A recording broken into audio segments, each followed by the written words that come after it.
সম্মানিত উলামায়ে কেরাম, জ্ঞান পিপাসু দিনদার ইমানদার শ্রোতা মণ্ডল, শুকরিয়া আল্লাহ পাকের দরবারে যিনি বেঁকি বাজার প্রশস্ত এই ময়দানে অল ইন্ডিয়া সুন্নত জামাতের সমর্থক ভক্ত এবং একনিষ্ঠ সহযোগীদের উদ্যোগে সহযোগিতায় বিগত কয়েক বছর ধরে এই মজলিসটা উদযাপন করতে দেন। আলহামদুলিল্লাহ, এবারও যথাযোগ্য ব্যবস্থাপনার ভিতর দিয়ে মজলিসটি উদযাপিত হচ্ছে। এতক্ষণ ধরে সংস্কারমূলক, সমাজের গঠনমূলক কিছু কথা শুনছিলেন। আমি কিছু কথা বলার জন্য আপনাদের খেদমতে উপস্থিত। আমার পরে আর একজন দুরাগত বক্তা রয়েছেন, তিনি শেষ আলোচনা এবং দোয়া সবরেসানি করবেন বলে আমি শুনলাম। যাই হোক, তো আমি আমার আলোচনার শুরুতে একটা দাওয়াত দিচ্ছি। যারা মজলিসের বাইরে আছেন অথবা কাজের জন্য উঠেছেন, কাজ মিটিয়ে মজলিসটাতে এসে বসুন। দেখুন, এই পরিবেশটা তৈরি করতে যেমন অনেক পয়সা খরচা হয়েছে, আমাদের কিছু ভাইদের একটা ভালো রকম ত্যাগ স্বীকার করতে হয়েছে, মেহনত করতে হয়েছে, তবে এই সুন্দর পরিবেশটা তৈরি করা গেছে। এটা এমনি এমনি হই। ফলে এটার গুরুত্ব দিতে অন্তত পক্ষে আমাদেরকে শান্তশিষ্টভাবে ভদ্রভাবে মজলিসটাতে বসা এবং কিছু জ্ঞান সংগ্রহ করা। দেখুন, ব্যক্তিগত জীবনে ধর্ম করা বলি, আর সামাজিক জীবনে ধর্মকে প্রতিষ্ঠিত করা বলি। নিজে ধর্ম করা, নিজের পরিবারটাতে ধর্মটাকে প্রতিষ্ঠিত করা, যেটাই হোক না কেন, এর জন্য একটা মূল লাগে, এর জন্য একটা উৎসাহ লাগে, এর জন্য একটা উদ্দীপনা লাগে। সেই উৎসাহ, উদ্দীপনা, মানসিকতা তৈরি করতে গেলে এ জাতীয় মজলিসে বসে নিজেদেরকে জ্ঞান সংগ্রহ করতে হয়। জ্ঞানের বিনিময়ে মানুষের অ্যাক্টিভিটিস, কর্মদক্ষতা, কর্মের প্রতি মনোযোগ তৈরি হয়। এক কথা বলেন, ঠিক না ভুল? মানুষের কর্মদক্ষতা, কর্মের প্রতি মনোযোগ তৈরি হয় কিছু উৎসাহ, কিছু উদ্দীপনা, কিছু জ্ঞানমূলক আলোচনার ভিত্তিতে। এমনি এমনি হয় না ভাই। আরে বাবা, ইসলামের প্রাথমিক পর্যায়ে রাসূলুল্লাহ ঈমানের দাওয়াত দিয়েছেন যাদের কাছে, তাদের মানসিকতাটা তৈরি হতেও তো ওই রাসূলের বক্তব্য তাদের শুনতে হয়েছে। এমনি এমনি তৈরি হয়নি বাবু। আপনাকে একটা কথা বলি, জানেন, একটা কিতাবে এসেছে, শহীদের রক্তের ফোঁটার তুলনায় আলেমের কলমের কালির মূল্য বেশি। কথাটা রহস্য কি? একজন শহীদ তার জীবনটাকে ইসলামের জন্য, সত্যের জন্য উৎসর্গ করছে, আর একজন আলেম বেঁচে থেকে গরমে ঠান্ডা ঘরে আর শীতে গরম ঘরে বসে থেকে তিনি জ্ঞান চর্চা করে কিতাব লিখছেন। তাহলে একজন বেঁচে আছেন, সুখে আছেন, ভালো খাওয়া, ভালো পরিষেবা পাচ্ছেন, তো তার কলমের কালি আর শহীদের দেহের তাজা রক্তের ফোঁটা, এই দুটিকে এক সমন্বয় এক করলেন কেন? তার একটা ছোট্ট কথা বুঝুন ভাই, শহীদের জীবন একটা, তো একটা জীবনকেই শহীদ ইসলামের জন্য উৎসর্গ করতে পারে। কথা বলে ঠিক না ভুল? কিন্তু একটা আলেম যদি কলম চালায়, তো একটা আলেমের কলম চালানোর বিনিময়ে ওরকম হাজারো মানুষ শহীদ হওয়ার জন্য তৈরি হয়। কথা ঠিক? চিল্লে একটু সুবহানাল্লাহ বলেন। শীত যদিও পড়ছে একটু, তবে একেবারে মাটি লাগা মতন শীত নয়। একটু কথা বলুন, মনটাও চাঙ্গা থাকবে, অজটাও ব্রেনে গাঁথবে। কি বলেছি বাবা? তাহলে শহীদের জীবন একটা, একটাকেই তিনি ইসলামের জন্য উৎসর্গ করেছেন। কিন্তু আলেম ঠান্ডা ঘরে বসে কিংবা গরম ঘরে বসে তিনি কলম চালিয়ে লেখনির ভিতর দিয়ে হাজারো মানুষের মন তৈরি করেছেন, আর সেই হাজারো মানুষ ইসলামের জন্য জীবন দিতে প্রস্তুত হয়ে গেছে। কথা ক্লিয়ার হয়েছে? তাহলে বোঝা গেল যে শহীদের রক্তের ফোঁটা তুলনায় আলেমের কালির মূল্য সত্যি বেশি। ঠিক না ভুল? ঠিক। একজন নফল নামাজ পড়ছে, একজন নফল নামাজ পড়ছে, আর একজন মানুষকে নিয়ে হেদায়েতমূলক, সংস্কারমূলক, গঠনমূলক কথা বলছে। আমরা বাহ্যিক দৃষ্টিতে দেখব যিনি নফল নামাজ পড়ছেন উনি সওয়াবের কাজ করছেন, কিন্তু জানেন এই একজন বক্তৃতাতে শত শত মানুষ তাদের নিজেদের ভুল সংশোধন করছে, নিজেদের ঈমান তাজা করছে এবং ইসলামের প্রতি নিজেদের অন্তরটাকে নিবেদিত করছে। সুবহানাল্লাহ বলেন। তাহলে একজন ব্যক্তির নামাজ পড়ার তুলনায় শত ব্যক্তির মনের সংস্কারের মূল্য অনেক বেশি। ঠিক না ভুল ভাই? হাদিস পাকে এসেছে, রাসূল বলেছেন মান শাগালাহুল কুরআনু আম মাসআলাতি। রাসূলুল্লাহ বলেছেন যে লোকটা দোয়া চায় আর একজন লোক কোরআন পড়তে যেয়ে দোয়া করার সুযোগ পায় না,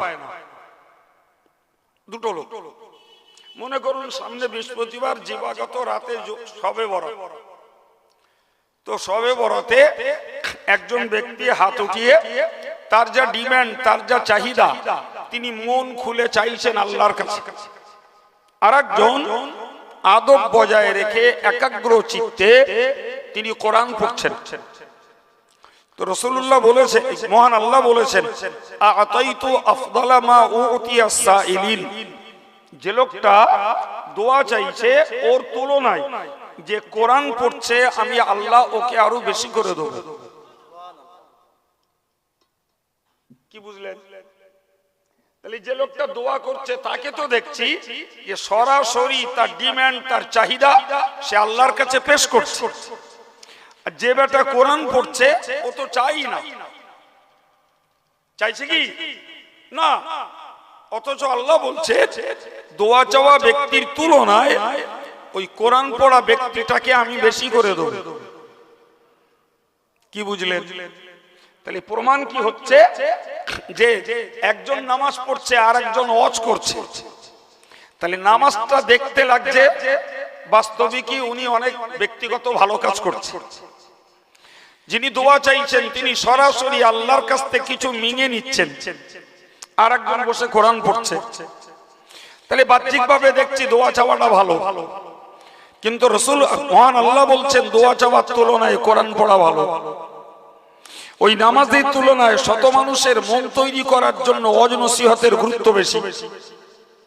শহীদ ইসলামের জন্য জিহাদের ময়দানে তলোয়ার চালাচ্ছে, আর একজন ঠান্ডা ঘরে ঠান্ডা মাথায় বসে কলম চালাচ্ছেন। তো বাহ্যিকভাবে দেখলে মানুষের আবেগ আপ্লুত হবে শহীদের প্রতি, কিন্তু যে যে ঘরে বসে কিতাব লিখে হাজারো মানুষের মন তৈরি করছে এর মূল্য অনেক বেশি। কথা বুঝতে পারছেন কি? হ্যাঁ প্রিয় ভাইরা আমার, সেই জন্য আমি আপনাকে বললাম যে এই ওয়াজ নসিহতের মজলিসটা হলো একটা মন তৈরির মজলিস। সমাজের মাটিতে যে ধর্মীয় চিত্রটা আমরা দেখতে পাচ্ছি ব্যক্তিগতভাবে পারিবারিকভাবে যতটাই দেখেছি, আমি ওভার 100% কনফিডেন্সের সঙ্গে বলতে পারি এটি ওয়াজ নসিহতের একটি বরকত।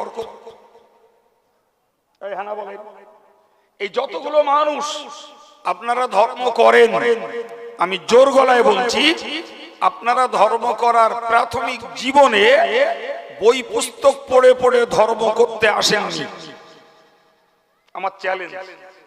বরং এই শুনতে শুনতে শুনতে শুনতে ধর্মের প্রতি আকৃষ্ট হয়েছেন, তখন দুটো একটা বই পড়ার মন জেগেছে।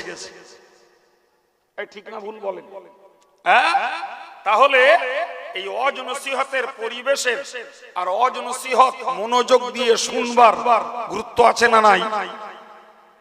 বিশ্বাস করেন, এই মাতিন সাহেব একটা কথা বলছিলেন না যে সমাজটাকে ক্ষতি করিনি 1400 মাতাল গুন্ডারা। আমি মাতিন সাহেবের 20 মিনিটের রস শুনেছি, যদিও অন্য কাজে ছিলাম, কিন্তু লাইনের লোক তো লাইন পড়লি বসতে হয়, সব শুনতে হয়।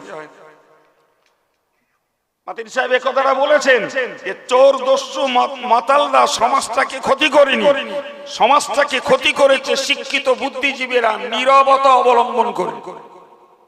এই শব্দটাই বলেছেন, মনে আছে আপনাদের? নীরবতা মানে কি? চোখের সামনে অন্যায় হয়েছে, অকপটে অন্যায়টাকে হজম করা হয়েছে। দিনের পর দিন অন্যায়ের প্রবণতা বেড়ে গেছে। জি, অন্যায়ের প্রবণতা দিনের পর দিন বেড়ে গেছে। জি, নইমুদ্দিন দেখলো আমি করলুম, কেউ কিচ্ছু বললো না। ফইমুদ্দিন দেখলো, তাহলে আমি করলেও কিছু বলবে না। নইমুদ্দিন আর ফইমুদ্দিন দুজন হয়ে গেল। তখন কলিমুদ্দিন দেখলে ওরা দুজন করছে, কোনো দোষ নেই, তাহলে আমি করলে দোষ হবে কেন? কলিমুদ্দিন তাতেও লেগে গেল। পরে শামসুদ্দিন দেখলো নইমুদ্দিন, ফইমুদ্দিন, কলিমুদ্দিন ওরা করছে, দোষ হয় না, তাহলে আমি শামসুদ্দিন করলে কেন দোষ হবে? কথা বুঝতে পারছেন না? ঠিক এই করে সমাজের মাটিতে অন্যায়ের প্রবণতা বাড়ছে। শামসুদ্দিন যে করতে দেখলো, তখন নুরুদ্দিন দেখলো আমি করলে কেন দোষ হবে, তাহলে আমিও লেগে যাই ওটাই। নুরুদ্দিন করতে করতে দেখা গেল কুতুবউদ্দিন লাগলে আমিও করলি দোষ নেই। হ্যাঁ বলে, ঠিক এইভাবেই সমাজের মাটিতে প্রত্যেকটা অন্যায় দুর্বার গতিতে বেড়ে চলেছে। জি, নিছক যারা পারিবারিক ভাবে নিজেরা নিজের বাচ্চাগুলোকে প্রতিরোধ করেছে, আলহামদুলিল্লাহ, তারাই তার পরিবারটাকে ধর্মপথে দাঁড় করাতে পেরেছে। মনে রাখবেন, আমি কোরআন শরীফের ছোট্ট একটা আয়াত আপনাকে পড়েছি। জি, কি ওয়াজ করতাম ঠিক করে আসেনি, তবে মাতিন সাহেবের ওয়াজ কয়েক মিনিট শোনার পরে আপনাদেরকে তার আনুষঙ্গিক কিছু মেসেজ দিচ্ছি, ভালো করে নেন। হযরত লোকমান হাকিম তিনি ইন্তেকালের সময় তার বেটাকে বলছিলেন, নাম্বার 1, ইয়া বুনাইয়া লা তুশরিক বিল্লাহ, হে ছেলে, তোমাকে আমি নিষেধ করছি তুমি আল্লাহর সঙ্গে কাউকে পার্টনার বানিও না। সুবহানাল্লাহ বলেন। আল্লাহর কোনো জোড়া নেই, আল্লাহর কোনো অংশীদার নেই, আল্লাহর তুল্য কেউ নেই, আল্লাহর মতো শক্তিশালী কেউ নেই। আল্লাহ কাউকে জন্ম দেননি, কারোর থেকে জন্ম নেননি, তার তুলনায় কেউ নেই। তিনি অভাব মুক্ত, তিনি কারো মুখাপেক্ষী নন। ফলে গোটা জগৎ মাঝে যত সৃষ্টি রয়েছে আল্লাহর তুল্য কেউ নেই। সুবহানাল্লাহ বলেন। অতএব তুমি কখনো আল্লাহর সঙ্গে কাউকে অংশীদার, কাউকে পার্টনার বানিও না। আল্লাহ এক, অদ্বিতীয়, তুলনাহীন। সুবহানাল্লাহ বলেন। ভাই আপনি বলুন, লোকমান হাকিম তার বেটাকে একটা কাজে নিষেধ করেছেন না করেননি? হ্যাঁ বলেন, নিষেধ করেছেন তো? নিষেধ করেছে। এই নিষেধাজ্ঞাটা হলো তার ঈমানটা রক্ষার একটা হাতিয়ার। সুবহানাল্লাহ বলে। কি বলেছি বাবা? এই শিরক থেকে বিরত থাকা, শিরক থেকে বাঁচাটাই হলো ঈমান রক্ষার একটা হাতিয়ার। ঠিক না ভুল?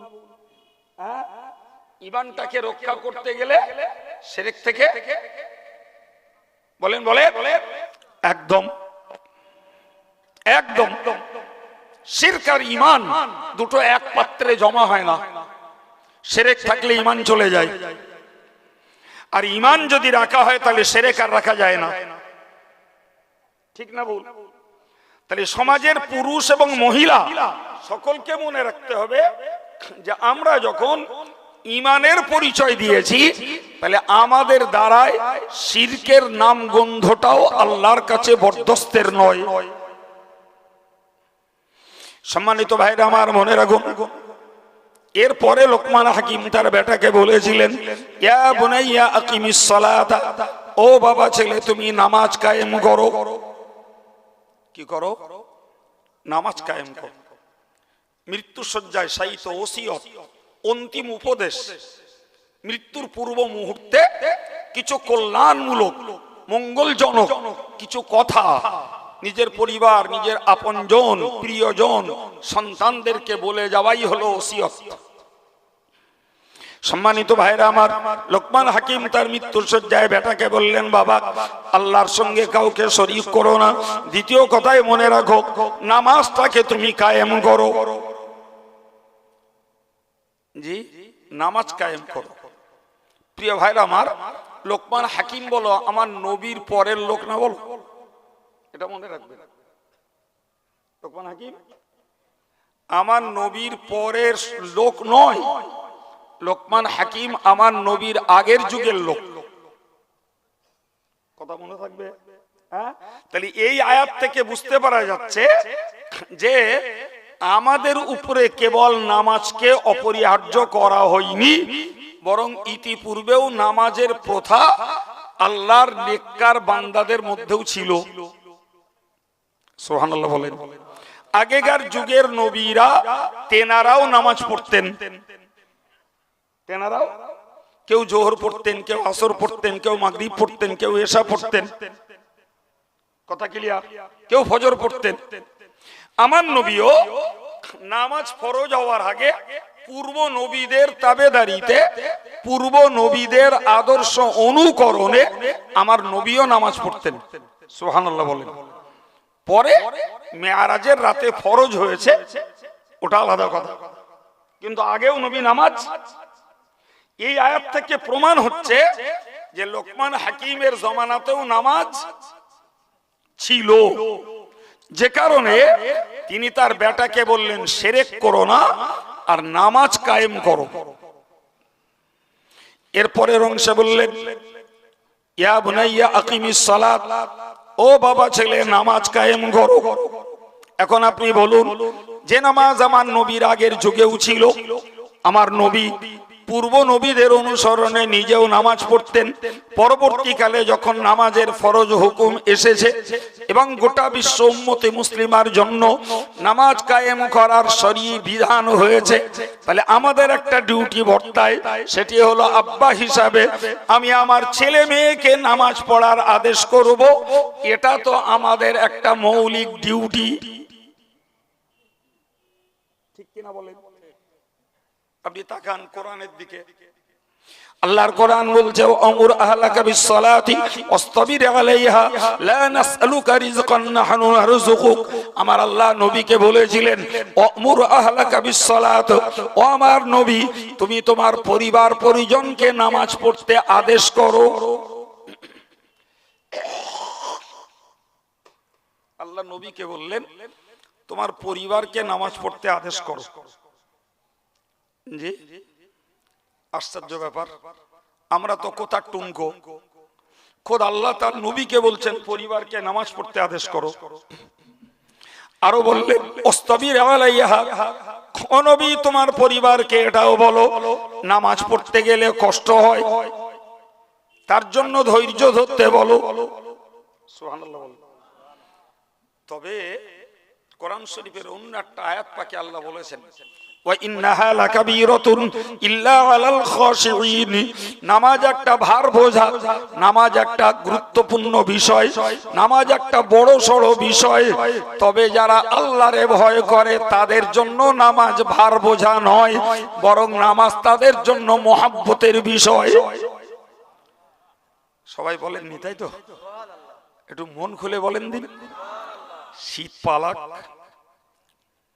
তাহলে আল্লাহরে যারা ভয় করে নামাজ তাদের কাছে বোঝা নয়, নামাজ তাদের কাছে গুরুতর ব্যাপার নয়, নামাজ তাদের কাছে ভয়ের নয়। ভয় তো তাদের যারা আল্লাহরে ভয় করে না। আল্লাহর কথার যুক্তি আছে না নাই?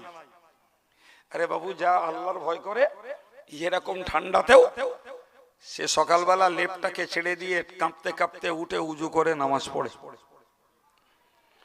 যার আল্লাহর ভয় নাই, যে লোকটা কাঁপতে কাঁপতে উজু করছে এর বয়স 70, আর যার ভয় নাই তার বয়স 25, টকবগে ফুটন্ত যুবক, সে আজান শুনে আরো লেপ জাপটা করে মুড়ি দিচ্ছে।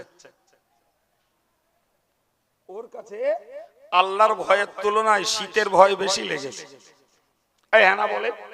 আর ওই 70 বছরের বৃদ্ধের কাছে শীতের ভয়ের তুলনায় আল্লাহর ভয়টা ওর কাছে বেশি লেগেছে, যার জন্য আল্লাহর হুকুম পালন করতে সে শীতটাকে পরোয়া করিনি।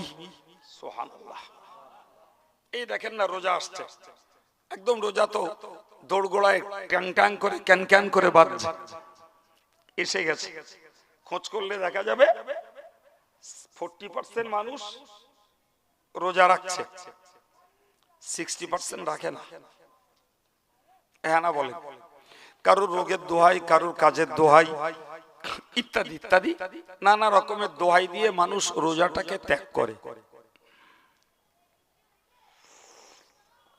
আচ্ছা বলেন বাবু, যারা কাজের দোহাই দিয়ে, রোগের দোহাই দিয়ে রোজাটাকে ত্যাগ করছে, ভাই রোজা পার্সোনাল একটা ইবাদত, এটা পারিবারিক ইবাদত নয় যে আব্বা করলে মা ছেলে মেয়ের কারোর করতে হবে না, কি মা করলে স্বামী ছেলে মেয়ে কারোর করতে হবে না। ব্যাপারটা তো এমন না, এটা তো পার্সোনাল ইবাদত। এখন যদি পরিবারের প্রধানটা যদি রোজা না করেন আর বাড়ির অন্যেরা যদি রোজা করে, তাহলে তারা বলো তাদের পার্সোনাল ডিউটি পালন করছে, আর আমি বোকার মতন আমার ডিউটিতে আমি অবহেলা দেখাচ্ছি। তাহলে আমার ডিউটি যদি আমি না করি, তাহলে এর পানিশমেন্ট আমার একলা। আমার পরিবারের লোকেরা আমার রোজগার খেয়ে তারা তাদের ডিউটি করছে, আর আমি নিজে রোজগার করে আমার ডিউটি করছি। এই কি বুদ্ধিমানের কাজ হলো? হ্যাঁ, আমি ধরে নিলাম রোজা রাখলে ফুলফিল কাজ করা যায় না, সত্যি সত্যি কষ্ট হয়। আচ্ছা বাবু, সারা বছর তো রোজগার করলাম, তো রোজা রাখার যদি নিয়ত করে আমি যদি পূর্ব থেকে কিছু জমিয়ে রাখি আর রোজার বেলায় যদি একটু কম কাজ করি, জি, আর এই পূর্বের জমানোটা যদি এতে যোগান দেই, তাহলে তো রোজা রাখতে আর কষ্ট হয় না। কি বলছেন? আমি রোজা ছাড়া অন্য সময় বেলা 1টা পর্যন্ত কাজ করি, রোজার সময় 10টা পর্যন্ত করব, 3 ঘন্টা অ্যাডভান্স আমি ছেড়ে দেবো। রোজগার দুটো কম হবে, আগে যা করে রেখেছি আল্লাহ চাহে তো অতি এটা মেকআপ দেবো। করা যায় না? হ্যাঁ না বলেন না? হ্যাঁ ভাই, একই ভাঁটায় কাজ করে একজন রোজাদার চা খায় না, পানি খায় না, টিফিন খায় না, ভাত খায় না, সে টাইমলি তার ডিউটি পালন করছে। তার পাশে দাঁড়িয়ে আর একজন সময় মতন পানি খেয়ে, পান খেয়ে, ধূমপান করে, টিফিন করে, খাবার খেয়ে সেও ডিউটি করছে একই জায়গায়। না কি বলছেন? প্রত্যেকটা ক্ষেত্রে, প্রত্যেকটা ক্ষেত্রে। ভাই আমি যখন আলিয়া ইউনিভার্সিটি ডিউটি করেছি রোজার মাসেও, রাতের বেলা তারাবি পড়েছি, সারাদিন ক্লাস করেছি, আবার যথারীতি এসে তারাবি ধরেছি, তাও খতম পড়েছি। তো দেখতাম যারা সার্ভিস হোল্ডার তারা যেমন অন্য মাসেও টিফিন নিয়ে যায়, রোজার মাসেও টিফিন নিয়ে ট্রেনে ওঠে, টাইম মতন টিফিন খাচ্ছে। আবার যারা রোজায় আছে তাদের সারাদিন খাওয়া নেই, পান করা নেই, কলকাতায় যাচ্ছে, ক্লাস করছে, কি অন্য অফিসিয়াল ডিউটি করছে, আবার তারা সঙ্গে ইফতার রেখে দিয়ে যেখানে ইফতারি হচ্ছে ইফতার হচ্ছে, কেউ আছে। তাহলে কেউ ভাটায় কাজ করেও রোজা রাখছে, কেউ কলকারখানায় কাজ করেও রোজা রাখছে, কেউ করাত কলে কাজ করেও রোজা রাখছে, কেউ অফিসিয়াল ডিউটি করেও রোজা রাখছে, কেউ রাজমিস্ত্রি হয়েও রোজা রাখছে, কেউ জল করে চাপরাশি হয়েও রোজা রাখছে। আবার একই জায়গায় আর এক শ্রেণীর ব্যক্তিরা ছুতো দেখে রোজা ছাড়ছে। ঠিক না ভুল বাবু? আপনি বলুন তো ব্যাপারটা কি? দৈহিক কষ্ট, শারীরিক অসুস্থতা, শারীরিক দুর্বলতা, এসব কিচ্ছু না, টোটালটাই হলো একটা মনের ঘাটতি। কি বলেছি বলেন? একটা মনের ঘাটতি। আমি কেন বললাম দুম করে কথাটা এই জন্যই বললাম আমি, যে লোকমান হাকিম তার বেটাকে বললেন, বাবা নামাজ কায়েম কর। এর পরিপ্রেক্ষিতে বললাম আল্লাহ তার রসুলকে বললেন, ওগো নবী তুমি তোমার পরিবার পরিজনকে নামাজ পড়তে বলো, আর নামাজ পড়লে যে দুর্বলতা আসে এর জন্য ধৈর্য ধরো। তবে যারা আল্লাহরে ভয় করে নামাজ তাদের কাছে মারাত্মক ভয়ের নয়, নামাজ তাদের কাছে ভার বোঝা নয়। যারা আল্লাহরে ভয় করে রোজা রাখাটাও তাদের জন্য কষ্টের নয়। বান্দা করে নিয়ে তার হিম্মত, আর রহমত আর হেফাজত দেয় আল্লাহ। তা না হলে সেহরি টু ইফতার 14, 14.5, 15, 15.5 ঘন্টা না খেয়ে একটি মানুষ বেরোজগারের মতো ডিউটি করতে পারত না। তাহলে নিশ্চিত স্বীকার করতে হবে আল্লাহ পাক এদের মদদ যোগায়। এই হ্যাঁ না বলেন, ঠিক না ভুল? একদম আল্লাহ মদদ যোগায়। ফলে মনে রাখতে হবে যারা আল্লাহকে ভয় করে নামাজ পড়ে, নামাজ তাদের জন্য ভার বোঝা নয়। যারা আল্লাহর ভয়ে রোজা রাখে, রোজা রাখাটার ক্ষুধার পিপাসা তাদেরকে আটকাতে পারে না। জোরে বলেন সুবহানাল্লাহ। আমার আল্লাহ নবীরে বললেন, নবী নামাজ পড়তে কষ্ট হয়, তোমার পরিবারকে ধৈর্য ধরতে বলো। আর একটা কথা ওদেরকে বলে দাও, লা নাসআলুকা রিজকান নাহনু নারযুকুক।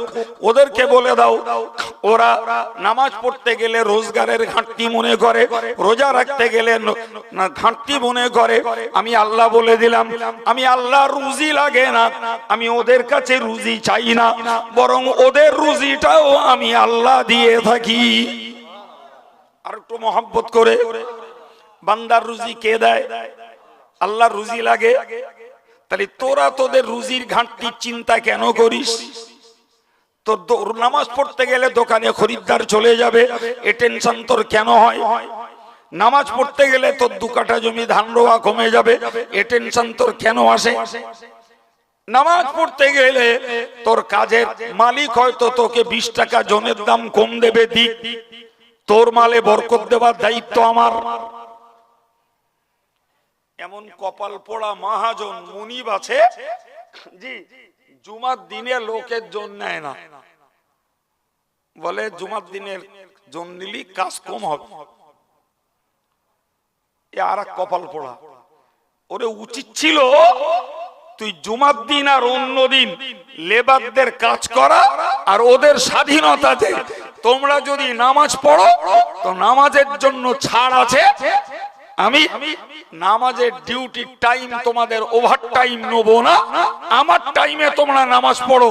কপাল পোড়া, তোর টাইমে নামাজ পড়তো, তারা যত নামাজ পড়ে সওয়াব নিত, তোর অতটা সওয়াব হতো। আরে উজোর কাজ নিচ্ছে না বলতে জুমার দিন অ্যাডভান্স ছেড়ে চলে যাবে, কাজ কমে যাবে। এও মুসলমান। অন্য কমিউনিটির কথা বাদ দেন, অন্য কমিউনিটি যদি কমিউনাল না হয়, সাম্প্রদায়িক না হয়, ওরে বলবেন যে আমি একটু নামাজ করব, বলবে যা যা তোর নামাজ আগে করে। বিশ্বাস হয় আমার কথা? নিচাক যদি সম্প্রদায়িকা তার 20 বাক্য পান করে থাকে, সেইটি হয়তো বলতে পারে যে নামাজ পড়বা তো আমার এখানে কাজে এসো না। কিন্তু সাধারণ যারা নাগরিক তারা এরকমটা বলে না বাবা, তারা বরং সুযোগ দেয়। অনেক লোকে আমাকে জিজ্ঞেস করে, তাই জানি, আমাকে জিজ্ঞেস করে, তারা বিভিন্ন ধরনের কর্মী, বলে হুজুর আমি এরকম জায়গায় কাজ করি, তো নামাজের রক্ত হলি সেখানেই নামাজ পড়া ছাড়া অন্য জায়গায় যাওয়ার সুযোগ নেই, তা কি করব? আমি তাদের জিজ্ঞেস করি যে তোমার মালিক পড়তে দেবে? বলে হ্যাঁ, সে কোনো অসুবিধা নেই। বলে তোরা সময় ধর্ম করে নিস। তা হুজুর অসুবিধা আছে? মোটেই না, তুমি অবাধে পড়ে নাও। কি বুঝছেন? বলছে এমনও ঘরে হয়তো অবস্থান করছি যেখানে কোনো মূর্তি আছে, হুজুর কি করব? আর কোনো উপায় নেই ওই ঘর ছাড়া। আমি পারলে রুমালটা বার করে একটু ঢেকে দিয়ে পড়ে নিও। আমার বক্তব্য ওই জায়গাটায় না, আমার বক্তব্য তারা যদি সুযোগ না দিত তাহলে এরা নামাজ পড়ার দাবি আশাটাই এদের পূরণ হতো না।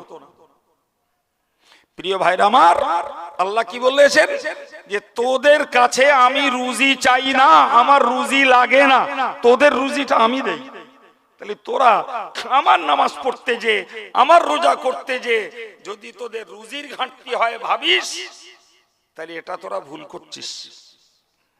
বরং আল্লাহ পাক বলেছেন অন্য আয়াত পাকে, ফালিয়াবুদু রাব্ব হাযাল বাইত আল্লাযী আত'আমাহুম মিন জু'। মহান আল্লাহ বলেন যারা রোজগারের জন্য, ব্যবসা বাণিজ্যের জন্য দেশ বিদেশ ছোটে, আমি আল্লাহ পাক জানিয়ে দিচ্ছি ফালিয়াবুদু রাব্ব হাযাল বাইত, এই কাবার যিনি মালিক ওদের উচিত হলো কাবার মালিকের ইবাদত করা। ওই ব্যবসায়ী, ওই মজদুর, ওদের উচিত হলো কাবার মালিকের ইবাদত করা। আল্লাযী আত'আমাহুম মিন জু', ওই কাবার মালিক যিনি ক্ষুধায় খাইয়ে থাকেন। আর একটু মহব্বত করে বলেন, ক্ষুধায় খাওয়ায় কে? জোরে বলেন। আল্লাহ বললেন তোমরা শুধু শুধু কাজ করো না, কাজের সঙ্গে কাবার মালিকের ইবাদতটাও করো, উনি তোমাদেরকে খাইয়ে থাকেন। আর কি করেন? ও আমানাহুম মিন খাউফ, আর তিনি তোমাদের যাবতীয় ভয়ের ক্ষেত্রে তিনি তোমাদেরকে নিরাপত্তা দান করেন। অতএব শুধু কাজ করো না, শুধু ব্যবসা করো না, শুধু চাকরি করো না, তুমি কাবার মালিকের ইবাদতটাও করো, উনি খাওয়াবেন, উনি ভয়ে নিরাপত্তা দেবেন। সম্মানিত ভাইরা আমার, আমি লোকমান হাকিমের কথার ব্যাখ্যা স্বরূপ এই কথাগুলো আপনাদেরকে শোনালাম। লোকমান হাকিমের পরের কথা বুঝুন। লোকমান হাকিম তার বেটাকে বলছিলেন ওয়া'মুর বিল মা'রুফ, ও বাবা ছেলে শোনো, আর একটা কথা বলি তোমায়, তুমি যতদিন বাঁচবে মানুষকে তুমি সৎ কাজের আদেশ করবে। কি করবে? জোরে বলেন। সৎ কাজের আদেশ মানুষকে করবে। সৎ কাজের আদেশ করো মানুষকে। এই নির্দেশ লোকমান হাকিম তার বেটাকে দিলেন মৃত্যুর পূর্ব মুহূর্তে। সম্মানিত ভাইরা আমার, কোরআন শরীফ কি বলছে অন্য জায়গায় বুঝুন। কোরআন শরীফে মহান আল্লাহ জানিয়েছেন ওয়ালতাকুম মিনকুম উম্মাতুন ইয়াদউনা ইলাল খায়র ওয়া ইয়া'মুরুনা বিল মা'রুফি ওয়া ইয়ানহাউনা আনিল মুনকার ওয়া ইউসারিউনা ফিল খায়রাত ওয়া উলাইকা মিনাস সালিহিন। আমার আল্লাহ বললেন ওয়ালতাকুম মিনকুম উম্মাতুন, তোমাদের মধ্যকার একটি সম্প্রদায়, তোমাদের মধ্যকার একটি গোষ্ঠী এমনটা হওয়া দরকার যারা ইয়াদউনা ইলাল খায়র, মানুষকে ভালোর দিকে ডাকবে, মানুষকে ভালোর দিকে, কল্যাণের দিকে, মঙ্গলের দিকে ডাকবে। তা ধরুন এই ডাকার দায়িত্ব হাক্কানি ওলামা সমাজের। যারা অজনসিহতটাকে অর্থকরী বিষয় মনে করে, অজনসিহতটাকে কামাইয়ের বিষয় মনে করে, অজনসিহতটাকে রোজগারের একটা ধান্দার মাধ্যম মনে করে, এদের দ্বারাই হয়তো সম্ভব না। কিন্তু অজনসিহতটাকে যারা হেদায়েতের এবং দ্বীনের খেদমত মনে করে, ভাই তারা নিশ্চিত মানুষকে কল্যাণের দিকে, ভালোর দিকে, মঙ্গলের দিকে ডাকে। আল্লাহর বক্তব্য আমার নয়। তো তাদের ডাকার পদ্ধতি কি?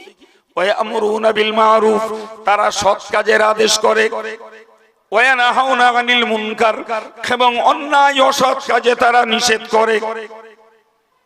শুধু লোককে আদেশ করে না, লোককে নিষেধ করে না, শুধু লোককে আদেশ করে না, লোককে নিষেধ করে না, ওয়া ইউসারিউনা ফিল খায়রাত, নিজেরাও নেকির কাজে তারা ধাবিত হয়।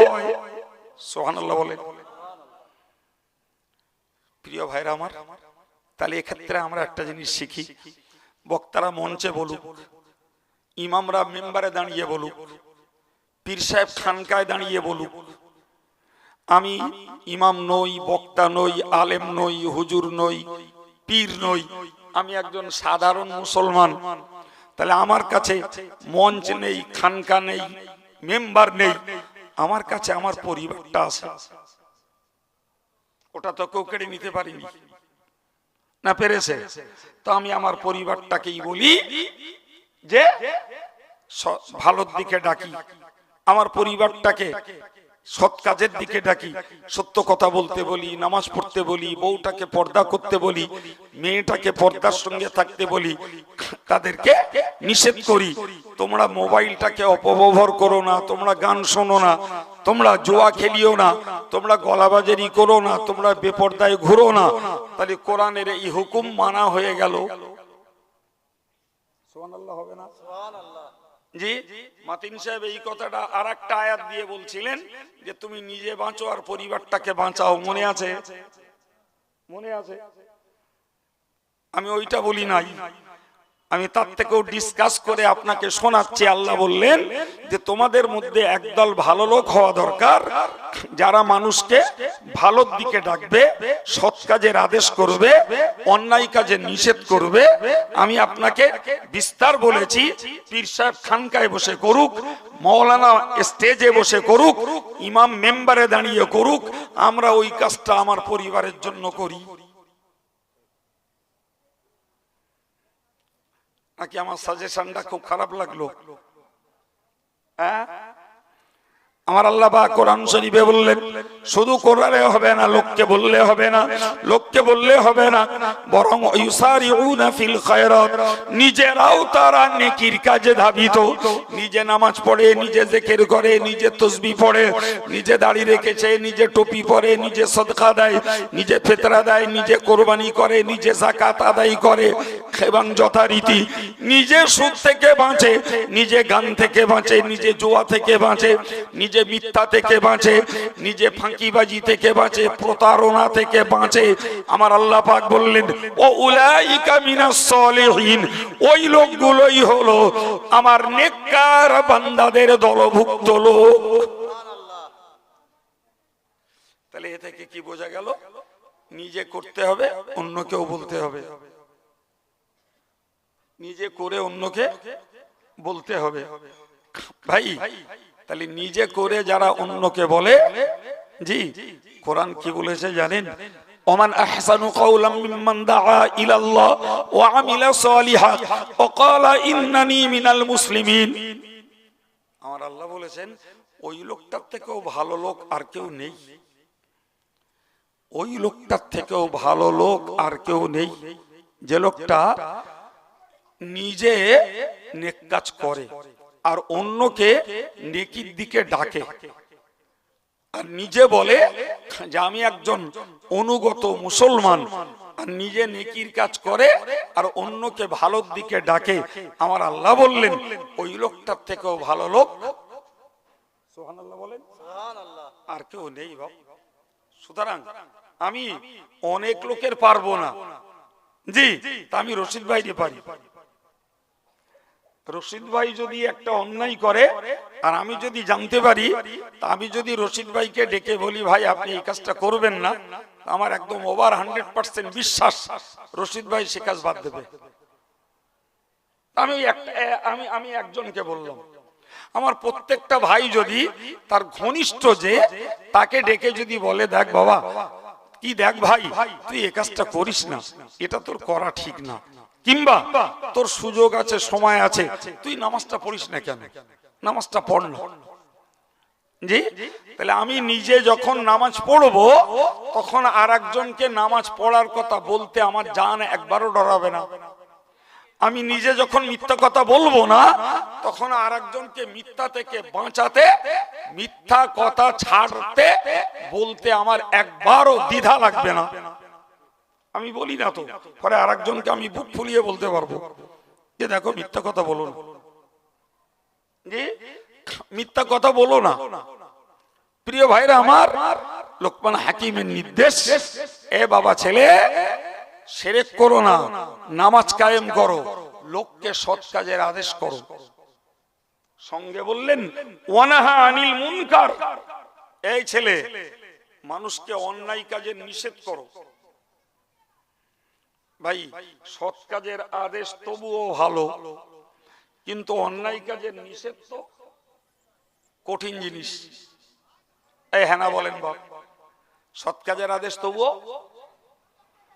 জি নামাজ পড়লি এত নাকি, রোজা রাখলি এত নাকি, জমাত ধরলি এত নাকি, দোয়া পড়লি এত নাকি, কদমে কদমে এত নাকি, নেকির পাহাড় করে দেওয়া যাবে বাপ। বুঝতে পারেননি? একদল লোক ওই রকম নেকির পাহাড় লোককে দেখিয়ে দিচ্ছে।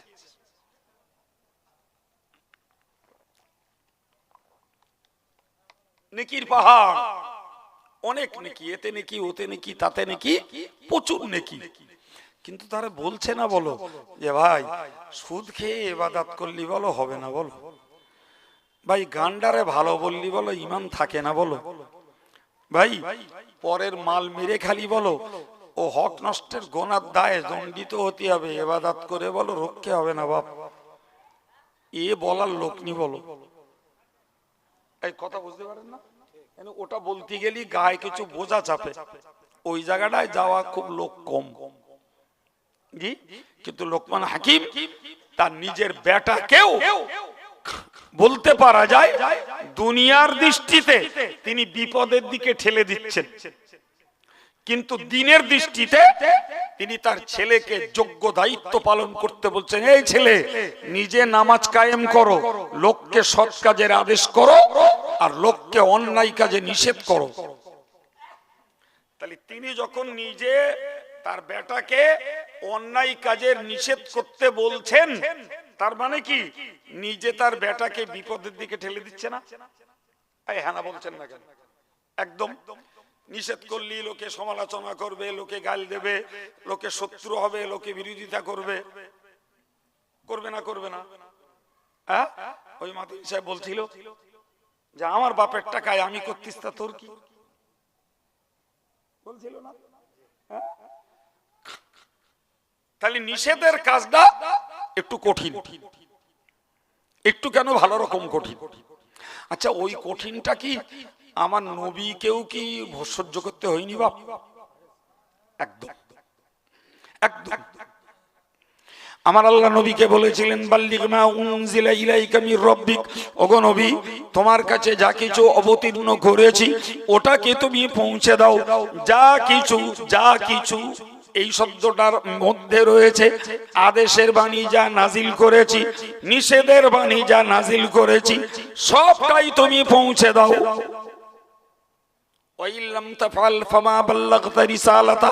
ও নবী আমি যা কিছু অবতীর্ণ করেছি এটা যদি তুমি পৌঁছে না দাও তাহলে রসুল হবার দায়িত্ব পালন করনি বলে প্রমাণ হবে। এখন আমি হুজুর সাজবো, এ জীবনী সে জীবনী, নারাই তাকবীর আল্লাহু আকবার জিন্দাবাদ, হুজুরির দাম 20,000, আর একজন হুজুর এলো এ কাফের, ও মুনাফিক, ও বেঈমান, ও জাহান্নামী, ও নিমাইসাদের পোতা, জি এই করে করে 20,000। আমি যেন আজগইবি কথা বলতি, যেন বাস্তব বলছি না ঠিক ভুল বলছি, উতি হচ্ছে উতি চলে যাচ্ছে। এখন আপনি বলুন আমি হুজুর সাজবো, শরীয়তের আদেশের আর নিষেধের হক আদায় করে মানুষকে কথা শোনাবো না? যদি রসুলকে আল্লাহর কাছে শুনতে হয়, নবী তোমার কাছে যা নাজিল করেছি তা পরিপূর্ণ তুমি পৌঁছে দাও, না হলে রসুল হওয়ার দায়িত্ব প্রমাণ পালন করনি বলে প্রমাণ হবে। ও বাবু, আজকের জমানার যে হুজুররা জি আদেশের বাণী আর নিষেধের বাণী যথাযথ মুসলিম সমাজে মুসলিম মহল্লাতে শ্রোতাদের কাছে ছড়াচ্ছে না, এ হুজুররা কিয়ামতের দিনে ধরা খাবে না তো?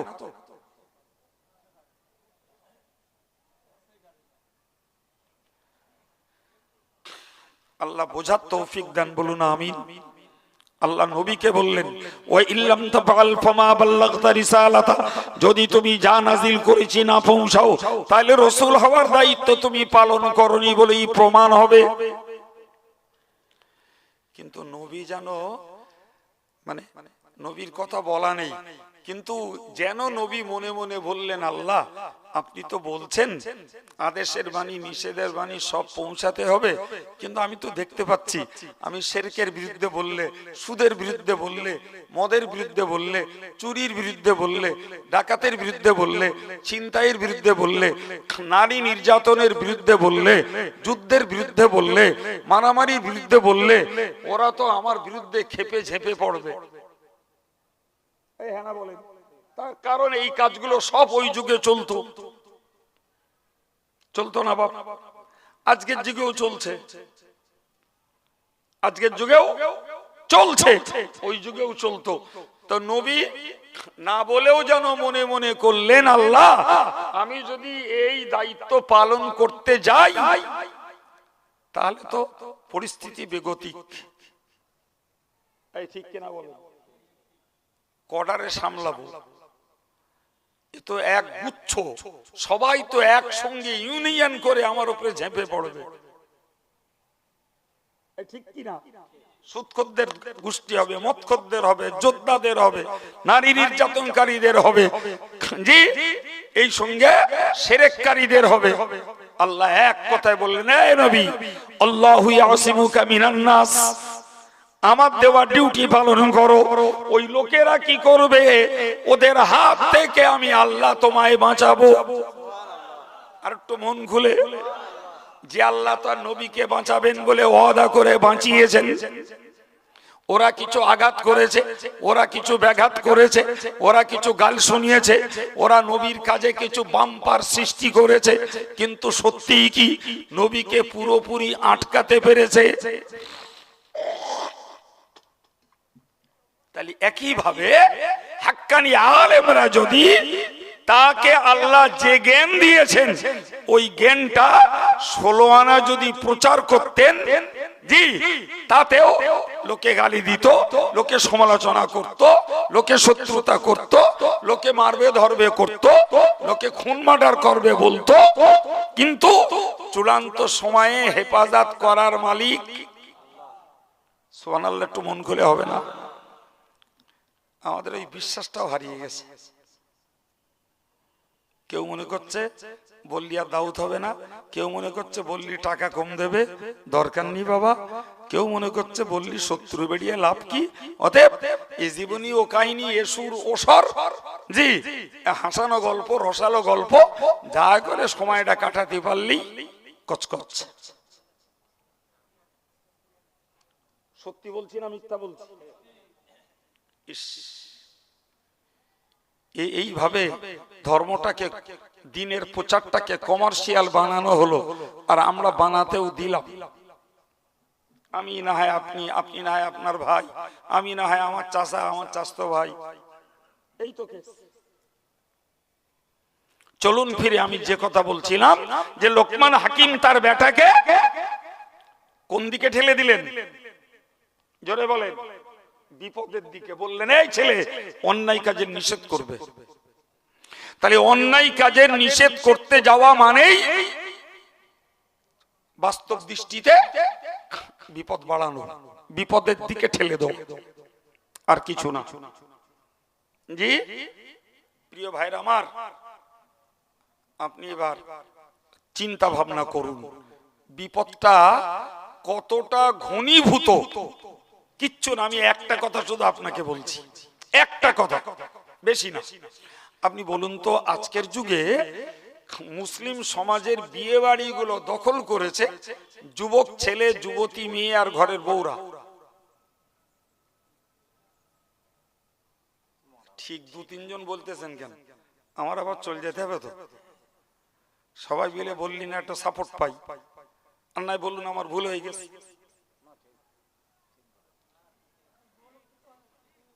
বুড়ো লোক চলে না ভাই, ঠিক বলি, বুড়ো লোক চলে।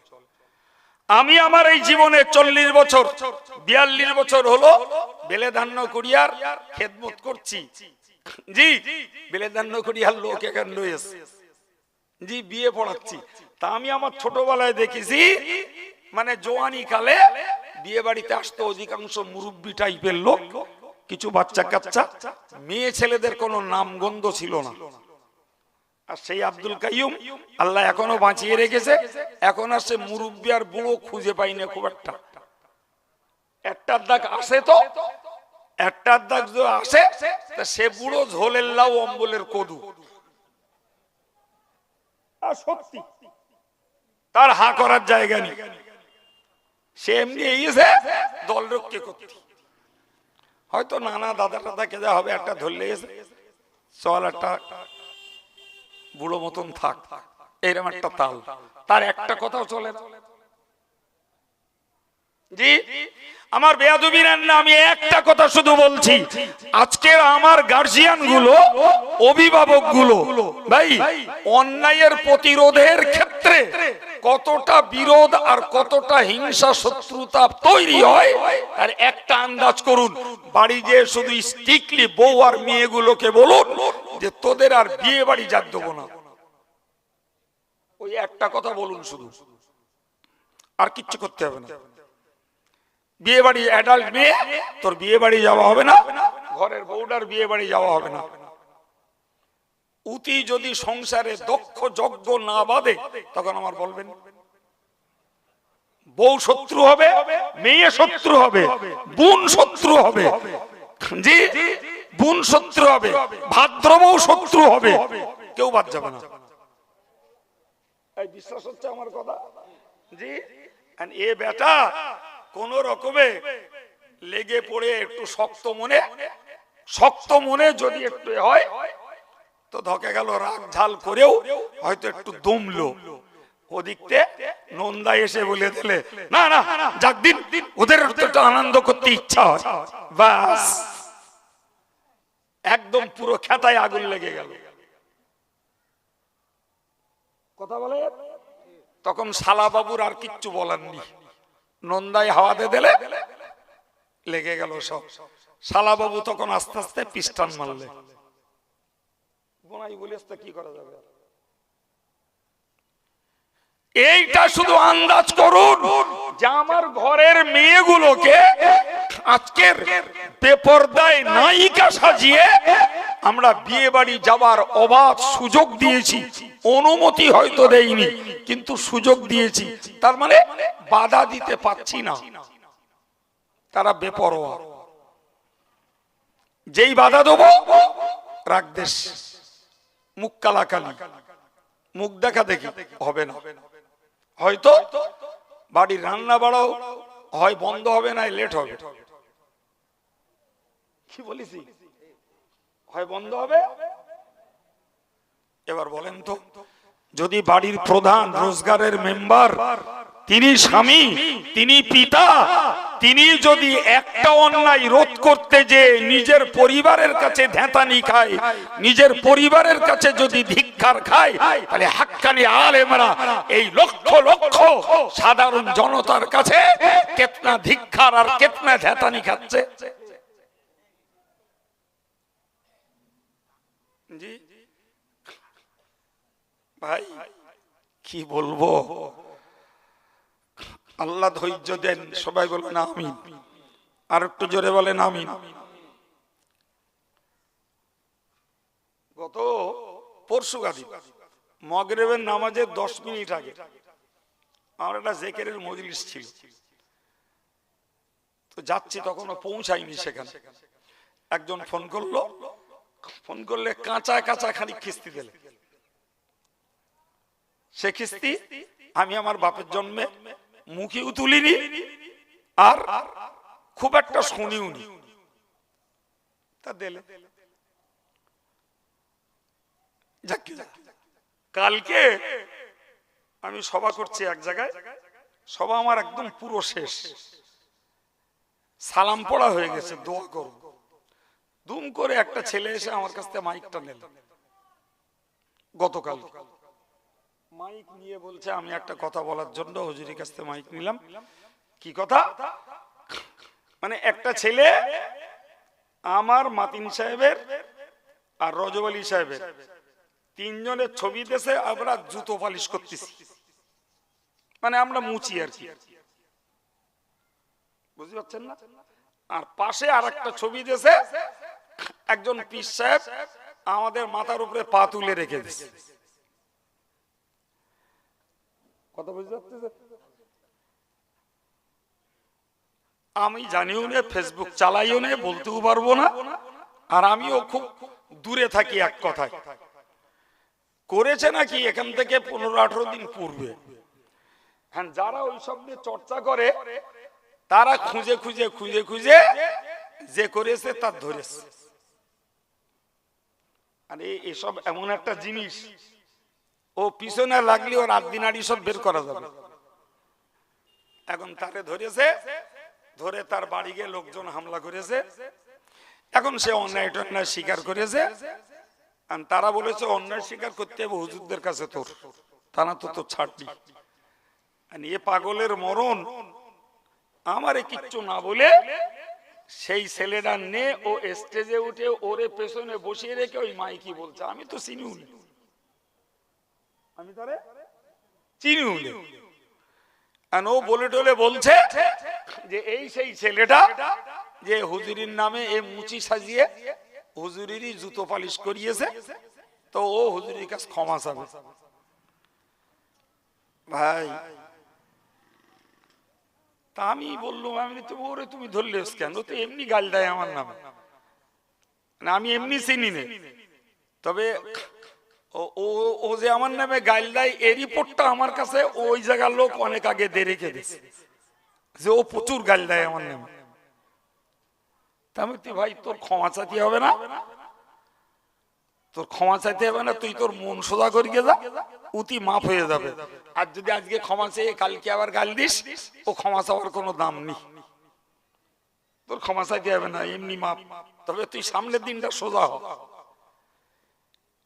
আমি তো আমার মতন যা বললুম, হ্যাঁ শ্রোতারা তো এইবারে সর্বনাশ, একদম ওরে বাঁচানো দায়, মেরেই ফেলবে বলে কোনো কথা না করে এসে বের করে দেবো, তারপর জেল ফাঁড় যা হবে হবে।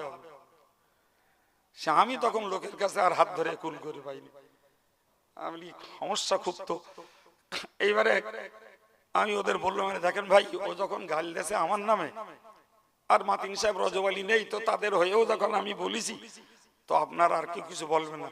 বলে হুজুর সে আপনার যা করার, আপনি মহানাতের কাজ করেছেন, মাফ করে দিয়েছেন, ঠিক আছে, আমার কাছে দেন, আমরা ব্যবস্থাটা করে দিচ্ছি। জি, এখন ও তখন কাঁপতেছে, ওর শ্বশুর, ওর ভাই, তারাও এসে আমার কাছে ক্ষমা চাচ্ছে, হুজুর যাওয়ার হয়ে গেছে। তা আমি বললাম, তোমরা এখানে ওরে আনলে কেন? হুজুর এখানে এনেছি, যা একটা হয়ে গেলি তবু লোক জানাজানি হবে না, গোপনে গোপনে করলি, ওর কেডা কখন কোনে ধরে এই ভয়তে সামনাসামনি নেই, যা হয় এখানে হয়ে যায়। তা আমি আর তখন কি করব, আমি ওরে বললুম, কোকা তুই এখন বস, আমি দোয়াটা করে লে। ও সবে নিয়েছে, আর একজন ধরি মানে একটা লাথি মারবে আর কি, আর একজন ছেলে ছিল সে তারে থাকালে যা করে বসিয়ে দিলে। আমি বললাম, খবরদার ভাই, তোমরা কাজ করো না, সে ওর অন্যায়, ও আল্লাহর কাছে করবে, মাপ চাচ্ছে। তারপরে শেষ পর্যন্ত ও জলসা শেষ করে আমি ওরে ওখান থেকে নিজের সঙ্গে করে নিয়ে রাস্তায় তুলে গাড়ি তুলে দিলুম। আলু ভাই তুই চলে যা, তুই গেলি, তারপর আমি এখান থেকে যাচ্ছি। সে আমার আর একটা জলসা বাঁচানো দায় হয়ে গেল শেষ বন্ধুরির জন্য। তারপরে ওর বাড়ি চলে গেল। আমি আবার ফোন করে জানলো, মানে দেখ পথে কেউ ধরিনি তো, তা বলতে না হুজুর বাড়ি আইছি। কি জন্য বললুম কথাটা বলেন দিন, কি জন্য বললুম? ও আমারে মুচি সাজাচ্ছে কেন? ওরা আমি মেরেছি না খেয়েছি? আমি ওরা বললাম কালকে, তুই যে আমার নামে গালি দিস, আমারে যে মুচি সাজালি, তোর যার দালালি করতে যে তুই এই সর্বনাশ করছিস, তোর জাহান্নামে সে যাবে। কিচ্ছু কথা বলেন, তোর জাহান্নামে সে যাবে, তুই ওইটা বল। আমারে মুচি সাজিয়ে তোর লাভটা কি? ওরে মুচিগিরি করাও হালাল পেশা, ওটা নাজায়েজ না। মুচিগিরি করে রোজগার করাও 100% হালাল টাকা। কিন্তু ওই ফেসবুকে আর হোয়াটসঅ্যাপে মিথ্যা প্রচার করে রোজগার করা তো হারাম। ঠিক না ভুল? মুচিগিরি করে খাওয়াও তবু হালাল, কিন্তু ফেসবুকে ফেক আইডি দিয়ে আর মিথ্যা থাম্বল লাগিয়ে প্রচার করলে ওটা হারাম, ও রোজগার খাওয়া হারাম। কথা বুঝে আসছে না? প্রিয় ভাইরা আমার, আমি এই জন্যই কথাটা বললাম যে এটাও এক শয়তানি চক্র, হাক্কানি আলেমদের মুখ বন্ধ করার একটা অপপ্রয়াস। জি, সেটা কখনো উচ্ছৃঙ্খলতার সঙ্গে, কখনো ভদ্রতার সঙ্গে, কখনো শিক্ষার মার পেছে হাক্কানি আলেমদের হক প্রচারের পথকেও দেশ জুড়ে না দুনিয়া জুড়ে বন্ধ করার অপকৌশল, অপচেষ্টা চলছে। এই যত রকমের প্রতারণা, এর মূল নায়ক দাজ্জাল, আর এগুলো তো ছানাপোনা। মূল নায়ক কেডা? দাজ্জাল। সুতরাং মনে রাখবেন, অন্যায়ের বিরুদ্ধে কথা বললে পরে আলোক তো দূরের কথা, ঘরোয়া লোকের কাছেও কি ছাড় পাওয়া যায় না, নাম পাওয়া যায় না, বরং ধিক্কার পেতে হয়, গালি শুনতে হয়। জি প্রিয় ভাইরা আমার, মনে রেখে দিন, আমার আল্লাহ পাক কোরআন শরীফে লোকমান হাকিমের বক্তব্য তুলে ধরে বলেছেন, লোকমান হাকিম তার বেটাকে বলেছিলেন, অসবির আলা মা আসাবাক। কি চ্যাম্পিয়ন কথা শুনুন। আল্লাহ লোকমান হাকিমকে বললেন, অসবির আলা মা আসাবাক। এই ছেলে শোনো, সৎ কাজের আদেশ করতে গেলে আর অসৎ কাজের নিষেধ করতে গেলে কষ্ট হবে, গালি শুনতে হবে, কষ্ট হবে, মানুষের কাছে ধিক্কার পেতে হবে, শত্রুতা বাড়বে, হিংসা বাড়বে। আমি আল্লাহ তোমাকে বলি, আমি আব্বা তোমাকে বলছি, তুমি ধৈর্য ধরো। সুবহানাল্লাহ। অসবির আলা মা আসাবাক। তোমার যত রকমের বিপদ আসে তাতে কি করো? ধৈর্য ধরো। সুবহানাল্লাহ বলেন। আর একটু জোরে বলেন। আচ্ছা আপনারা বলেন তো, আপনারা বিদেশের মানুষ না, সব দেশের মানুষ এবং আমাদের ঘনিষ্ঠ কাছের মানুষ। আচ্ছা সত্যকারের বলুন তো, আমরা অল ইন্ডিয়া সুন্নতুল জামাত সংগঠন বলি, আর এই সংগঠনের আমাদের মতো নগণ্য কর্মীদের কথা বলি, বুকে হাত দিয়ে সত্যিটা বলুন, আমরা ধৈর্য ধরি না? ধরি না?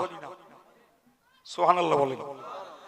আর আমাদের যত রকমের কর্মকাণ্ড, আমাদের উন্নতি এবং আমাদের এই মিশনের যত বিস্তার ছড়াচ্ছে, আমি বিশ্বাস করি এটি একদিকে কাজ আর একদিকে ধৈর্যের পুরস্কার।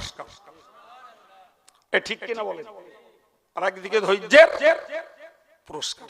সুতরাং ধৈর্য আরো আমাদের ধরতে হবে, ধৈর্য আরো আমাদের ধরতে হবে। ধৈর্য ধরলে কি হয়? জোরে বলেন। ধৈর্য ধরলে ফল ভালো হয়। ধৈর্য ধরলে ফল ভালো হয়। আচ্ছা বলুন তো, কালকে ওই ছেলেটার যদি আমি ক্ষমা না করে ওরে যদি এই জনগণের কাছে ছেড়ে দিতাম, তাহলে কি হতো? ও কাইম সাহেবের প্রচুর ভক্ত, কাইম সাহেবের ভক্তরা অমুকের উপযুক্ত শাস্তি দিয়েছে, কিন্তু এটা কি মনুষ্যত্ব হতো? এটা মনুষ্যত্ব না, ওটা মানবতা না, ওটা ইসলাম বলে না। আরে অন্যায় করেছে, ক্ষমা চেয়েছে, ক্ষমা করে দিলাম। ও সামনের দিনে সোজা হয়ে গেলে ওরও ভালো, সমাজেরও ভালো, আমাদেরও ভালো। কিন্তু ওর বিরুদ্ধে আমি অ্যাকশন নিয়ে, ওটা আমার পৌরুষত্ব হতো না, গোদা বাংলায় ওটা আমার মদদানি না, বরং ওইটা হতো কাপুরুষতা। কিন্তু ধৈর্য তো ধরতে হবে, নাকি ধরতে হবে না? একটা ধৈর্যের গল্প শোনাবো আপনাদের, শুনবেন? একটা ধৈর্যের গল্প শোনেন একবার। দরুদ শরীফ আব্দুল করিম।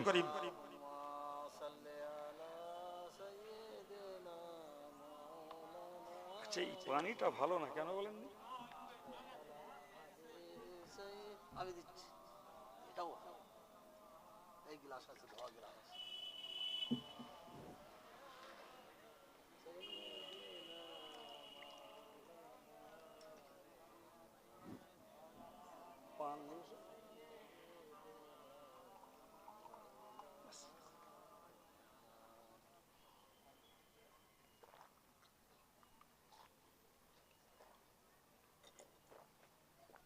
আলহামদুলিল্লাহ। যাক বাবু, আপনাদের শোনার ধৈর্য আছে তো? গল্পটা আমি অনেক ছোটবেলায় পড়েছি, কিন্তু সত্যিকারের পড়েছিলাম একটা ম্যাগাজিন। সে ম্যাগাজিনও আমার কাছে নেই, আর সে ম্যাগাজিনের নামও মনে নেই। তো গল্প আকারে তো গল্পটা মনে আছে। গল্পটা শুনুন, সত্যকারের জ্ঞান হবে। জি, এক রাজদরবারে এক ফকির সাহেব এসেছে। ফকির সাহেব এসে একটা আবৃত্তি গেয়েছে, একটা দুলাইনের একটা আবৃত্তি গেয়েছে। এই আবৃত্তিটা গাওয়ার পরে, সংক্ষিপ্ত বলছি, আমার বক্তৃতা এখনো শেষ হয়নি। আবৃত্তিটা গাওয়ার পরে রাজামশাইয়ের ছেলে তারে বেশ কিছু পয়সা দিয়েছে। শুনলেন? এখন ফকির সাহেব লোক তো, আবৃত্তি গেয়ে পয়সা পেয়েছে মানে ওর আনন্দ হয়েছে, ও আবার গেয়েছে। আবার গাইলে ফকির সাহেবের মেয়ে, এই রাজামশাইয়ের মেয়ে, ওরে কিছু পয়সা দিয়েছে। এখন এই রাজামশাইয়ের ছেলে আর মেয়ে ফকিরের আবৃত্তি শুনে পয়সা দেওয়ায় মন্ত্রী মশাইয়ের ছেলে ওর বাপেরে ধরে হদ্দমার মেরেছে, রাজ দরবারে ফেলে। মন্ত্রী মশাই ঠ্যাঙান্নে খেয়ে উঠে নিজের ছেলেটারে কোলে করে তুলে রাজ দরবারে সবার সামনে নেচেছে। কথা ক্লিয়ার হয়েছে না হয়নি? কজন লোকের কথা বলেছি? রাজার ছেলে, রাজার মেয়ে, মন্ত্রীর ছেলে আর মন্ত্রী। রাজার ছেলে কিছু পয়সা দেছে, রাজার মেয়ে কিছু পয়সা দেছে, আর রাজার মন্ত্রীর ছেলে মন্ত্রীর ধরে ঠেঙিয়েছে, আর মন্ত্রী ছেলের ধরে রাজামশাইয়ের উপস্থিতিতে রাজামশাই চারটে ডেকেছে। রাজামশাই চারটে ডেকে বললে, তোমাদের কাণ্ডটা কি আমার একটু বোঝার দরকার।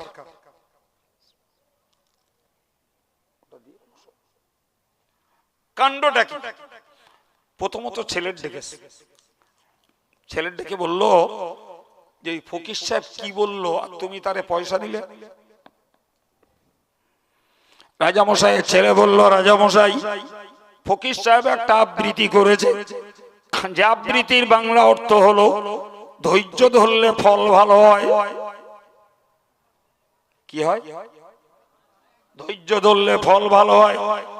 ও রাজামশাই, আমি আপনার যোগ্য বেটা, রাজকার্য পরিচালনা করতে পারি, কিন্তু আপনি বৃদ্ধ বয়সে, পরিণত বয়সে এখনো আপনি রাজা হয়ে বসে আছেন। আপনি এখনো দায়িত্ব ছেড়ে আমার মতো যোগ্য বেটাকে দিলেন না। তাই মনে মনে করছিলাম আপনাকে খুন করে দিয়ে আমি এই রাজ্যের রাজগদি দখল করব, কিন্তু এই ফকির বেটা বলল ধৈর্য ধরলে ফল ভালো হয়, সেই জন্যই নিয়ত করে নিয়েছি আরো কিছুদিন ধৈর্য ধরবো। যদি না ধরতাম তাহলে বাপকে মারার মতো পিতৃহন্তার দায়ে দণ্ডিত হয়ে যেতাম, বাপকে খুন করার পাপে আমি পাপিষ্ঠ হতাম। এ থেকে বাঁচতে পেরেছি, সেই আনন্দে ফকির সাহেবের পয়সা দিছি। কিছু বুঝতে পেরেছেন না পারেননি? রাজামশাই তখন বলতেছে, পেরাই যে নিল, পেরাই নিল না, মেয়ের ডেকেছে, মেয়ের ডেকে বলছে, তুমি মা পয়সা দিলে কেন?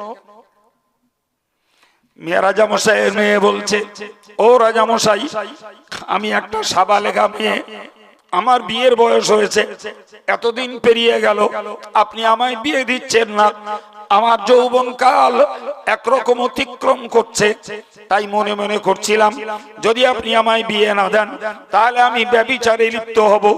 কিন্তু ওই ফকির বেটা যে কবিতা শোনালো, ওর আবৃত্তির অর্থ হলো ধৈর্য ধরলে ফল ভালো হয়, তাই চিন্তা করলাম ব্যভিচারে লিপ্ত হব না, আরো কিছুদিন ধৈর্য ধরে দেখি। ওই ফকির বেটা যদি একথা না শোনাতো তাহলে অনতি বিলম্বে হয়তো আমি ব্যভিচারের মতো পাপে জড়িয়ে পড়ে নিজে হয়তো জাহান্নামের উপযুক্ত হয়ে যেতাম। ফকির বেটার কথা শুনে ব্যভিচারের মতো পাপ থেকে বাঁচতে পেরেছি, তার জন্য ফকিরকে পয়সা দিয়েছি।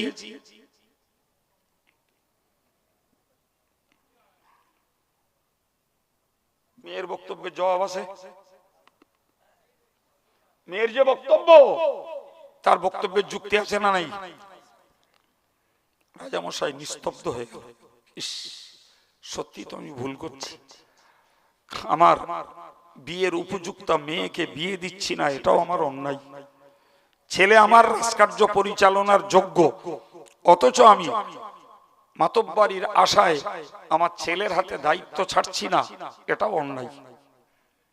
জি, যাক, যা হওয়ার হয়েছে। মন্ত্রীর ছেলেকে ডেকেছে, ডেকে বলল যে তুমি তো জানো তোমার আব্বা আমার রাজদরবারের মন্ত্রী, কোন বিবেকে তুমি সবার সামনে তোমার আব্বাকে মেরে অপমান করলে? কোন বিবেকে?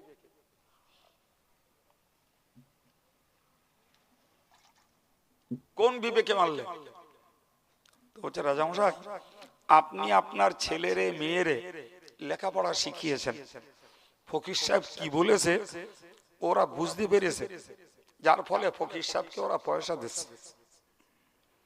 আমারও পয়সা ছিল, আমার কাছেও পয়সা আছে, কিন্তু আমার বাপ আমাদের লেখাপড়া শিখুনি। লেখাপড়া শেখালে ফকির বেটা কি বলেছে বুঝতে পারতাম, আমিও দুটো পয়সা দিতে পারতাম। বাপ যে আমারে লেখাপড়া না শিখিয়ে মূর্খ করে রেখেছে, যার জন্য আমি দুটো দান করতে পারলাম না, এই রাগে পড়ে বাপের ধরে ঠেঙ্গিস।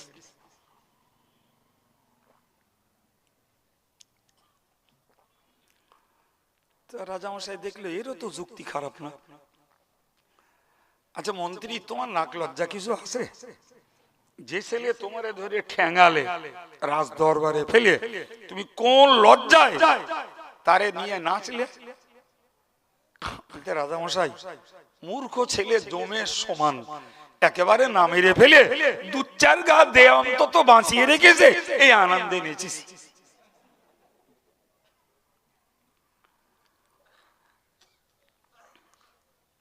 গল্পটায় শিক্ষা আছে না নেই? গল্পটা দুটো শিক্ষা, একটি হলো যে ধৈর্যের ফল আছে, আর একটি হলো মূর্খ বানিয়ে রাখলে বিপদ আছে। ঠিক না ভুল? জি সম্মানিত ভাইরা, আমি ওয়াজ করতেছিলাম লোকমান হাকিমের বক্তব্য, যে ছেলে নামাজ কায়েম করো এবং সৎ কাজের আদেশ করো, অন্যায়ের নিষেধ করো। কে গালি দেবে, কে সমালোচনা করবে, কে শত্রুতা করবে, ওটা দেখার নয়। তোমার ডিউটি তুমি পালন করো, তোমাকে হেফাজত করবেন আল্লাহ। তবে সৎ কাজের আদেশ করতে, অন্যায় অসদের নিষেধ করতে গেলে বিপদ অবশ্যই আসবে। ধৈর্য ধরো। কি করো? আমার আল্লাহ পাক বললেন, তথা লোকমান হাকিম বলেছেন, ইন্না যালিকা মিন আজমিল উমুর। ও বাবা ছেলে, মনে রাখো, তোমার জীবনের যত কাজ রয়েছে, বিপদে ধৈর্য ধারণ করা এটা তোমার জীবনের সবথেকে গুরুত্বপূর্ণ কাজ। ধৈর্য ধরা গুরুত্বপূর্ণ কাজ। ধৈর্য না ধরলে সফলতা লাভ করা যাবে না। বাপ যাতেই যাই, পড়তে গেলেও ধৈর্য তাই, ইবাদত করতে গেলেও ধৈর্য তাই। এই যে ওয়াজ শুনছেন, এতেও ধৈর্য লাগছে। জি, রোজগার করবেন ধৈর্য চাই, ব্যবসা করবেন ধৈর্য চাই, দোকানদারি করবেন ধৈর্য চাই, ঠিক কিনা বলেন? ইসলাম প্রচার করবেন ধৈর্য চাই, সমাজে কিছু করে দেখাবেন ধৈর্য লাগবে। বাপ ধৈর্য লাগবে, ধৈর্য ছাড়া সম্ভব নয়, মনে রাখবেন। কিন্তু আমি ন্যায়ের জায়গায় দাঁড়িয়ে ধৈর্য ধরবো, অন্যায় করে চুরি করেছি লোকে মারতেছে, ও ধৈর্য ধরার কোন মানে আছে? মদ খেয়েছি, বউ ঠেঙাচ্ছিলাম, পাড়ার লোক এসে আমারে ঠেঙ্গে দিচ্ছে, তো ধৈর্য ধরে লাভ আছে? না, ধৈর্য ধরতে হবে ন্যায় কাজ করে, ধৈর্য ধরতে হবে প্রকৃত অন্যায়কে প্রতিরোধ করে, ধৈর্য ধরতে হবে নিজের জীবনে সৎ কাজ করে অসৎ কাজ থেকে বাঁচতে যেয়ে ধৈর্য ধরতে হবে, নিজের পরিবারটাকে আল্লাহর পথে ফেরাতে, সমাজটাকে ইসলাম প্রতিষ্ঠিত করতে আমাদেরকে ধৈর্য ধরতে হবে। তাহলে ফল দেবেন কে? আমার আল্লাহ বলেছেন, আমার আল্লাহ বলেছেন, ইন্নামা ইউয়াফাস সাবিরুনা আজরাহুম বিগাইরি হিসাব। আমি আল্লাহ পাক তোমাকে জানিয়ে দিলাম, ইন্নামা ইউয়াফাস সাবিরুন, নিশ্চিত যারা ধৈর্য ধরে আল্লাহ পাক তাদেরকে পরিপূর্ণ পুরস্কার দান করে। এত পুরস্কার আল্লাহ দেয় যা বান্দা হিসাব করেও পায় না। সুবহানাল্লাহ। জি, আল্লাহ বান্দাকে বেহিসাব পুরস্কার দান করে। কিসের বিনিময়ে? জোরে বলেন।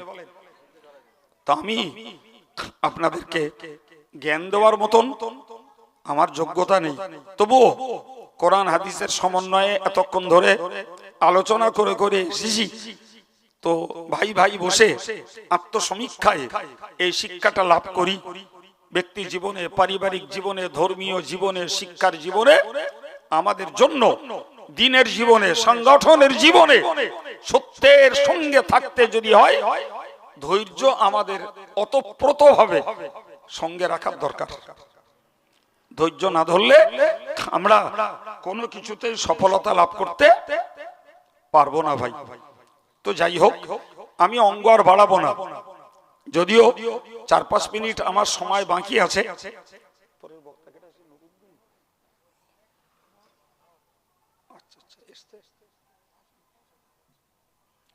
যাই হোক, তো এই অবসরে আপনাদের কাছে একটু প্রচার রাখি। আপনারা জানেন যে আমাদের জামিয়া রিসার্চ সব একেবারে গায়ের কাছে, এই জলসাটাও ফিক্সড ডেটে হয়, জামিয়া রিসার্চ সবটাও ফিক্সড ডেটে হয়। এটা 24শে মাঘ হয়। তো পয়লা, দোসরা, তেসরা ফাল্গুন জামিয়ার ইসালে সওয়াবে সকলকে আমি আন্তরিকতার সঙ্গে যাওয়ার জন্য দাওয়াত দিচ্ছি।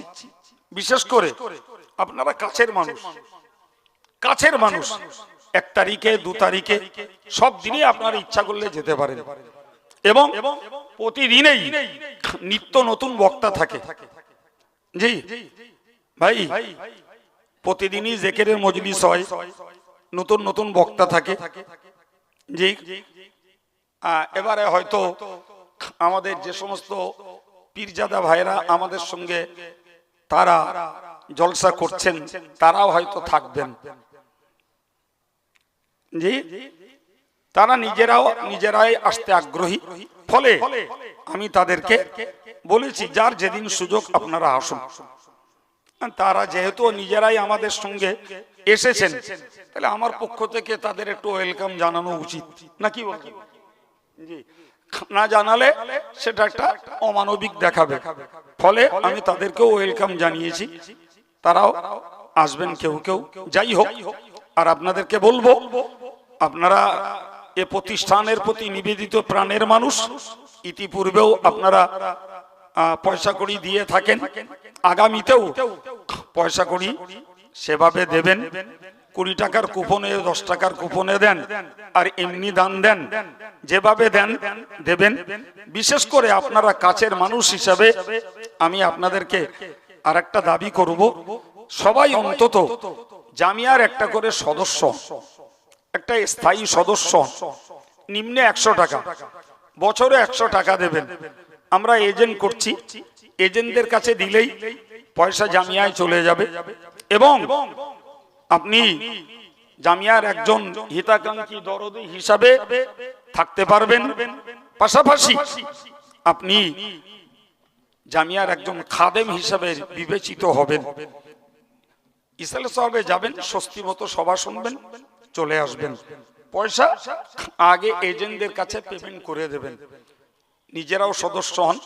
নিজেদের আব্বা মা যারা ইন্তেকাল করেছেন তারা খাওয়া পড়া কিছু চায় না, তাদেরকে নামে একটা করে সদস্য বানিয়ে রাখুন।